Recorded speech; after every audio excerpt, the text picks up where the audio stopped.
ये कहानी अदिति और अनुराग की है। वो दोनों एक दूसरे से कैसे मिले और एक दूसरे से कैसे जुदा हुए, ये सब इस कहानी में बताया गया है। अदिति गुजरात से दिल्ली कॉलेज के लिए आई थी और अनुराग मध्य प्रदेश से उसी कॉलेज में पढ़ने के लिए आया था। अनुराग एक सीधा साधा लड़का है, जो ना तो लड़कियों से ज्यादा बात करता है और ना ही किसी से ज्यादा मतलब रखता है। अनुराग की यह बात अदिति को बहुत अच्छी लगती है और वह किसी न किसी बहाने अनुराग से बात करने की कोशिश करती है। अदिति दिखने में सुंदर लगती है और कुछ ही समय में अनुराग और अदिति की दोस्ती हो जाती है। अनुराग धीरे धीरे अदिति को पसंद करने लगता है। दोनों दिन भर कॉलेज में बातें करते हैं और अपने हर लाइक डिसलाइक को शेयर करते हैं और कुछ समय में बहुत अच्छे दोस्त बन जाते हैं। अनुराग की लाइफ में पहले कभी कोई लड़की आई नहीं थी। जहाँ दूसरी तरफ अदिति के पहले से ही बहुत सारे दोस्त थे और वो सभी से बातें भी करती थीं। अदिति की ये बात अनुराग को बिल्कुल भी पसंद नहीं थी। एक दिन बातों ही बातों में अनुराग अदिति को अपने मन की बात बता देता है। अदिति उससे एक दिन का वक्त मांगती है और कहती है, मैं कल तुम्हें इसका जवाब दूंगी। अदिति सोचती है कि जब अनुराग कॉलेज में पढ़ने आया था तब वह सिर्फ पढ़ाई पर ध्यान देता था, लेकिन अब उसका पूरा ध्यान मुझ पर रहता है। अगर मैं उसकी गर्लफ्रेंड बन जाऊंगी तो यह पढ़ाई भूल जाएगा और मेरे में ही लगा रहेगा। यही सब ख्याल अदिति के मन में होते हैं। और दूसरे दिन अदिति अपने दोस्त अनुराग को मना कर देती है और कहती है, मैं तो तुम्हें बस अपना दोस्त समझती हूँ, इससे ज़्यादा कुछ नहीं। अदिति उसे कहती है कि मैं तो यहाँ पर पढ़ने के लिए आई हूँ, तुम जो सोचते हो ऐसा कुछ करने के लिए नहीं। अगर तुम चाहो तो मेरे दोस्त रह सकते हो। अनुराग अदिति को दोस्ती के लिए मना कर देता है और अदिति को बहुत समझाता है, लेकिन अदिति उसकी एक नहीं सुनती है। अनुराग को यह बात बहुत बुरी लगती है और वह अदिति से बात करना बंद कर देता है और वो कुछ दिनों तक कॉलेज में भी नहीं आता है। अब अनुराग अदिति को पूरी तरह से भूल कर पूरा ध्यान पढ़ाई में लगाता है और ना किसी से ज़्यादा बात करता है और ना मतलब रखता है। देखते देखते कॉलेज की पढ़ाई पूरी हो जाती है और सब अलग अलग हो जाते हैं। अनुराग कॉलेज में टॉप करता है और एक अच्छी नौकरी प्राप्त कर लेता है।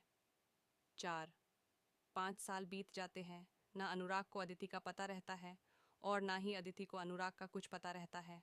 अनुराग अपनी कंपनी छोड़कर एक नई कंपनी में ज्वाइन करता है, जिसमें उसकी पोस्ट पहले से बहुत अच्छी और उसकी पगार भी दुगनी रहती है। जब अनुराग पहले दिन ऑफिस जाता है तो उसे पता चलता है कि अदिति इस ऑफिस में उसकी जूनियर है।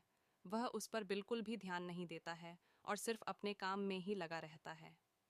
कुछ दिनों ऐसा ही चलता है, पर दोनों एक दूसरे को पहले से जानते थे और एक दिन दोनों को एक प्रोजेक्ट के लिए साथ में बाहर जाना पड़ता है। प्रोजेक्ट के बाद ना चाहते हुए भी अनुराग और अदिति की बात होने लगती है।